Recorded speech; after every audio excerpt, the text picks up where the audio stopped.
নমস্কার বন্ধুরা, আমি শিপ্রা ইংল্যান্ড থেকে বলছি। বিলেতি বঙ্গিনীর একটি ব্লগে আপনাদের সবাইকে স্বাগত। ছোট্টবেলায় গ্রামে গঞ্জে এইসব সালিশি সভার কথা আমি শুনেছিলাম। হয়তো দেশে এখনও কোনো কোনো জায়গায় এই সালিশি সভা বসলে বসতেও পারে, কিন্তু ইংল্যান্ডের মতন জায়গায় এসে সালিশি সভায় আসব সেটা কিন্তু কোনোদিনও ভাবিনি। আজকে সকাল সকাল আমরা হাজব্যান্ড ওয়াইফ চলে এসেছি আমাদের এখানকার সবচেয়ে পুরানো গুরুদ্বারা, আর এই গুরুদ্বারাতেই আমরা একজন সভ্য, আর সেখানেই আজকে সালিশি সভাতে আমরা উপস্থিত হয়েছি। আচ্ছা বন্ধুরা, আপনারা তো আগের দিনের ব্লগটা দেখেছেন, আর আগের দিনের ব্লগে আমি দেখালাম যে আমার এখানটায় 2.5 বছর পূর্ণ হয়েছে বলে আমার ভিসা এক্সটেনশন করতে হবে, আর ভিসা এক্সটেনশনের জন্যে আমি A2 এক্সাম দিয়েছিলাম। ওই এক্সামটায় পাশ না করলে কিন্তু এই দেশ থেকে সত্যিই তাড়িয়ে দেওয়া হবে। বলবো সেই এক্সাম সম্পর্কে, আর তার রেজাল্টও চলে এসছে। তার আগে বলি যে আজ গুরুদুয়ারাতে কেন এলাম। গুরু ঘরে আমরা সবসময়ই আসি যে ঠাকুর দর্শন করতে, প্রার্থনা করতে, সেবা করার জন্যে। এই প্রথম লাইফে যে গুরুদুয়ারাতে ঝামেলার জন্যে আমরা এসেছি। আমার বরকে ডাকা হয়েছে, খুব বড় একটা ঝামেলা হয়েছে আর কি। আসলে গুরুদুয়ারের ইনকাম হয় কী করে জানেন? এখানটা যে পয়সা দেওয়া হয়, বা অনেক পেনশনভোগী মানুষ থাকে যারা পুরো টাকা নেয় না, গভর্নমেন্ট থেকে পেনশন পুরোটা নিয়ে আর্থিক এখানটায় ডোনেট করে, বা এরকম প্রচুর লোক আছে যারা ডোনেট করে, প্রচুর সব প্রায় পাঞ্জাবিরাই ডোনেট করে টাকা গুরুদুয়ারাতে। এবার সেই টাকা দিয়ে প্রপার্টি কেনা হয় গুরুদুয়ারার নামে, আর সেই প্রপার্টি থেকে যে ইনকাম আসে সেটা দিয়ে গুরুদুয়ারার আরও উন্নতি হয়। তো এরকম প্রচুর প্রপার্টি রয়েছে আমাদের এই গুরুদুয়ারার। আর সেখান থেকে একজন ট্রাস্টি কী করেছে, তার নিজের নামে একটা দোকান করে নিয়েছে। তো সেই নিয়ে প্রচণ্ড ঝামেলা, আর সে হচ্ছে আমাদের রিলেটিভস। আর যে দোকানটার আপনারাও দেখেছেন ব্লগে, নাম বলবো না যেহেতু আমার ব্লগ তো সবাই এখানেও দেখে। তো এবার সেই জন্যে যারা আরও উপরের মাথা, তাদের আজকে মিটিং। তো আমার বর রয়েছে তাদের মধ্যে, তাই সকাল সকাল আমরা আজকে গুরুদুয়ারাতে এখন মিটিং হবে। মিটিং হয়ে দেখা যাক যে কী হয়। তো তাই জন্যেই আমরা আজকে এখানটায় এসেছি। আমি বসে আছি, দেখতেই পাচ্ছেন কালকে প্রচুর পুলিশ এসেছিলো এখানটায়, প্রচুর পুলিশ, প্রচুর ঝামেলা। কালকে রাতে প্রায় আমাদের ঘুমই হয়নি, সারা রাত এসব হয়েছে। তো আজকে সকালবেলা উঠেই তাই জন্যে এখানটায় মিটিং। এখন দেখা যায়, কালকে প্রচুর পুলিশ ছিল এখানটা, প্রচুর ঝামেলা। টিভিতে এখানটা নিউজ হয়েছে কালকে এসব ঝামেলার জন্যে। তো সেই সব ঝামেলাই আজকে সর্ট আউট হবে। এখন দেখতেই পাচ্ছেন গুরুদুয়ারাতে আজকে কারোর অ্যালাউ নেই। আজকে এই প্রথম হলো এই গুরুদুয়ারার হিস্ট্রিতে, আজকে প্রথম যে গুরুদুয়ারাতে আজকে কাউকে অ্যালাউ করা হচ্ছে না, শুধু এখানকার যারা মানুষ আছে তারা। তো দেখা যাক কি সলিউশন বেরোয়, তারপরে দেখা যাবে। গুরুদুয়ারা থেকে বেরিয়ে এখন যাচ্ছি বরের অফিসে, আর ঝামেলাটা না ভালোই লেগেছে, কারণ বরের মুড ভালো নেই, কিন্তু আমার মুড সবসময়ই চাঙ্গা। মেরি দেশ কি ধরতি সোনা উগলে উগলে হিরে মোতি, মেরি দেশ কি ধরতি। সামনে ইন্ডিয়ান হাই কমিশন আসছে, আর আমার ফ্ল্যাগ আমি দেখবো, আবার আমি স্যালুট করবো। চলুন আপনাদেরকেও দেখাই। আমার দেশ, আমার ফ্ল্যাগ, আমার দেশ। চলুন দেখাই। আমার বরের অফিসের ঠিক সামনেই হচ্ছে ইন্ডিয়ান হাই কমিশন, আর এখানটাই দেখা যায় তারা। দেশের প্রতি মানুষের প্রেম না ঠিক নিজের জীবনের প্রেমের মতোই বলা চলে। প্রেমের মানুষ যখন কাছে থাকে তখন কিন্তু তার অত ভালো কদর হয় না, কিন্তু দূরে যাবার পরেই তার কদর বাড়ে। ঠিক দেশও তেমনি।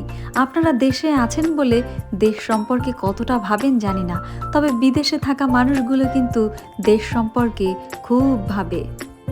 বরের অফিসের চারপাশটায় আমি কিন্তু প্রায়ই হাঁটাহাঁটি করি। হেঁটে যেতে আমাদের অফিস থেকে হাই কমিশনারটা পুরো 1 মিনিট লাগে, একদমই কাছে বলতে পারেন। আর আমি কিন্তু আজকে কিচেনে ঢুকে পড়েছি, আর প্রচুর কিছু রান্না করে নিচ্ছি। আসলে সকাল থেকে তো খাওয়া হয়নি, আমরা একদম খালি মুখেই বাড়ি থেকে বেরিয়েছিলাম, আর গুরুদুয়ারাতে ঝামেলার জন্যেও ওখানটাও আমরা আজকে প্রসাদ নেইনি। তাই অফিসে এসেই আমি ছোট্টখাট্ট একটা খাবার বসিয়ে দিয়েছি। আর এই দেখুন কত কিছু রান্না করছি। রান্না বলতে আর কি, সমস্ত কিছুই স্টিম। এখানটায় ব্রোকলি, ফুলকপি, একটু গাজর এইসব সব সেদ্ধ করতে দিয়ে দিয়েছি, আর ওদিকটায় দিয়ে দিয়েছি ওই হ্যাশ ব্রাউনের মতন মোটা মোটা কতগুলো veggie mock chicken. Vegetable steam করার এই মেশিনটা আমাদের ওই বাড়িতে ছিল, ওই বাড়ি থেকে আবার আমার বাড়িতে আনা হয়েছিল, আমার বাড়ি থেকে আবার আমি এই অফিসে পাঠিয়ে দিয়েছি। আসলে আমার এই বাড়িটা তো একদম ছোট, এখানে জিনিসপত্র রাখা যায় না। আর আমার ব্লগের যারা পুরানো দর্শক তারা তো জানেনই যে আমার শাশুড়ি যে বাড়িটাতে থাকে সেই বাড়িটা কত বড়, কিন্তু কিচেনটা ছোট্টখাট্ট একটা রেস্টুরেন্ট হলেও নতুন জিনিস আর রাখার জায়গা নেই। তবে আমার বরের মেয়ে ছেলের মতন স্বভাব, যেটা পায় সেটাই অনলাইনে অর্ডার করে। এই মেশিনটাও অনলাইনে অর্ডার করে গ্যারেজেই পড়া ছিল। জমিয়ে পেট পুজো করার পর এখন আপনাদেরকে নিয়ে যাচ্ছি আমাদের অফিসের পাশের সেই পার্কটাতে। আর আমাকে প্লিজ আজকের ব্লগে কেউ বকাবকি করবেন না। আসলে একটা শর্টসে অনেক দিন পুরানো সেই শর্টসটায় আমি দেখিয়েছিলাম যে পাখিদেরকে আমরা ব্রেড খাওয়াচ্ছি, আর কমেন্ট বক্সে আমাকে এক বন্ধু জানিয়েছিলেন যে এই ব্রেডগুলো ওদের জন্যে একদমই ঠিক নয়। সত্যি কথা বলতে আমিও গুগল করে দেখেছিলাম যে এই ব্রেড যদি ওদেরকে খাওয়ানো হয় ওদের পেট খুব তাড়াতাড়ি ভরে যায়, আর এই ব্রেডে তেমন কিছুই নেই যেটা ওদের শরীরটাকে চালনা করতে পারে। তাই খাবারে পেট তো ভরে যায় কিন্তু পৌষ্টিক জিনিস কিছুই পেটে পৌঁছায় না, তাই জন্যে এই খাবারটা একদমই ওদের জন্য ঠিক নয়। আমি কিন্তু আমার বরকে খুব বকাবকি করেছি, বলেছি তুমি কেন এখনও ওদের যে বার্ডস ফিড হয় সেগুলো কেন এখনও তুমি অর্ডার করোনি। আমার বর বলল যে ওইগুলো অর্ডার করেছি এবং ঘরেই সেগুলো রাখা রয়েছে, আর ওইগুলো নিয়ে এসে এদেরকে যদি খেতে দেওয়া হয় এরা কিছুতেই সেগুলো খায় না, এদের পছন্দ ওই ঘুরে ফিরে সেই ব্রেড। বরকে যখন খুব বকাবকি করছিলাম সে আমাকে বলল যে যারা ম্যাচিওর বার্ড তাদেরকে যদি ব্রেড খাওয়ানো হয় তাদের কোনো ক্ষতি করে না, তবে হ্যাঁ ছোট্ট যারা পাখি তাদেরকে যদি ব্রেড খাওয়ানো হয় তবে তাদের পাখার জোর কমে যেতে পারে। আমি তখন বরকে খুব করে আরও বকে বললাম যে এই পাখিগুলোর মধ্যে কোনটা বেবি আর কোনটা ম্যাচিওর তুমি কি করে বুঝবে, কারণ ওরা তো দেখতেই সবাই এত বড় বড়, দেখে মনে হয় যে সবই মনে হয় ম্যাচিওর, কিন্তু এদের মধ্যে বাচ্চা পাখিও তো থাকতে পারে। সত্যি সত্যি আমি আমার বরকে কিন্তু সিরিয়াসলি বকেছি, আর নেক্সট ডে যদি ও এই ব্রেড কেনার কথা বলে আমি কিন্তু কিনতেই মানা করে দেবো। Hi. Do you wanna, yeah. Do you wanna say something to my viewers, please? Hello. Yeah. I just wanna talk to you. Hello. No. No. Are you? Are you? Are you wanna say something? Hello. Hi, hello, Mr. Do you wanna say something to my viewers, please? No, nobody.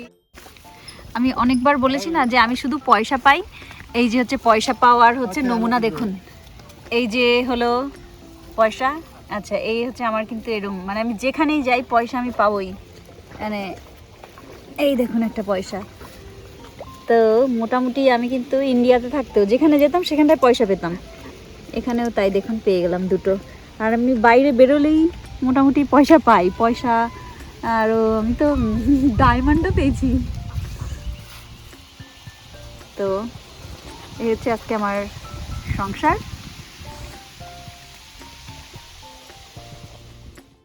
দেখুন কাণ্ড, যে কথাটা বলার জন্যে আপনাদেরকে মোবাইলের স্ক্রিনে এতক্ষণ আটকে রেখেছি সেই কথাটা বলতেই ভুলে যাচ্ছিলাম। আসলে আমি কিন্তু আজ রেজাল্ট পেয়েছি।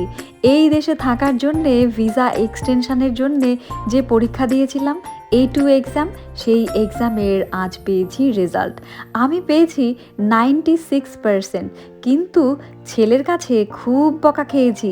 যেই ফোন করে ছেলেকে বললাম যে বাবা আমি 96% পেয়েছি, ছেলে আবার আমার সুরেই আমাকে আনসার দিল যে 96 পেয়েছো সেটা তো বুঝলাম, কিন্তু আর 4% কোথায় গেল। সত্যি আমি কিন্তু ছোট্টবেলায় আমার ছেলের সাথে এই সেম বিহেভিয়ারটাই করতাম। ও যদি হাফ নাম্বারও কম পেত আমি 99.5%-এও খুশি হতাম না। আমি ওকে বলতাম আর সেটা তো বুঝলাম, কিন্তু 0.5%টা কোথায় গেল। আজকে দেখুন, জিসকা বিল্লি উসকো হি ম্যাও, আমি ওর আনসার ওর থেকেই আমার মতন করেই পেলাম। আমি যদি খুব ভুল না করে থাকি তবে আমার মনে আছে ফেব্রুয়ারি মাসের 20 তারিখ অবধি ইংল্যান্ডে থাকার লাস্ট ডেট ছিল আমার। তার আগেই ভিসা রিনিউয়ালের জন্যে আমরা অ্যাপ্লিকেশন দিয়েছিলাম, কিন্তু ওই সময় আমার বর খুব বিজি ছিল বরের বড় ছেলের বিয়ে নিয়ে, তাই জন্যেই সমস্ত ডকুমেন্টস দেওয়া হলেও এই এক্সামের রেজাল্ট দেওয়া হয়নি। তাই দেখুন 2-3 মাস পর ওরা আবার আমাদেরকে ইমেল করেছে যে এই রেজাল্টটা কোথায়। তাই আবার আমরা এক্সামটা অ্যাপিয়ার করে সেই এক্সামের রেজাল্ট এইবার আমরা পাঠাবো। এরপরে কিন্তু গভর্নমেন্ট বিবেচনা করে দেখবে যে আমি এই দেশে আরও 2.5 বছর আমার বরের সাথে কাটাতে পারি কিনা। আর যদি তাদের মনে হয় যে না, আমি এখানটায় থাকতে পারবো না, তবে কিন্তু আমাকে সত্যি সত্যিই চলে যেতে হবে। মানে বলতে পারেন এখনও আমার গলার উপরে খাড়াটা ঝুলছে। যাই হোক, অফিসে এসে এখন আবার একটু জুস বানিয়ে নিচ্ছি। আর জানেন, যতটা জুস বানিয়েছি তার অর্ধেকটা আমি আবার ফেলেই দিলাম ঢেলে। বন্ধুরা, বিলিতি বঙ্গিনীর এই ব্লগে আমি কিন্তু রোজই কিছু না কিছু ইনফরমেশন দিয়ে থাকি। আর আপনাদের আমার এই ব্লগ যদি ভালো লাগে, প্লিজ আমার চ্যানেলটা একটু সাবস্ক্রাইব করে নেবেন। আসলে সবার সাবস্ক্রাইবার বাড়ে আর আমার দেখছি দিন দিন কমছে। যাই হোক, আপনারা সবাই খুব ভালো থাকবেন, আর পরের একটা ব্লগে আবার ইংল্যান্ডের কাহিনী নিয়ে আপনাদের সামনে হাজির হয়ে যাব। ততদিন ভালো থাকবেন, সুস্থ থাকবেন, আর পরিবারের সবাইকে ভীষণ ভীষণ ভীষণভাবে সুস্থ রাখবেন। রাখছি তবে আজকের ব্লগটা। Tata, bye bye.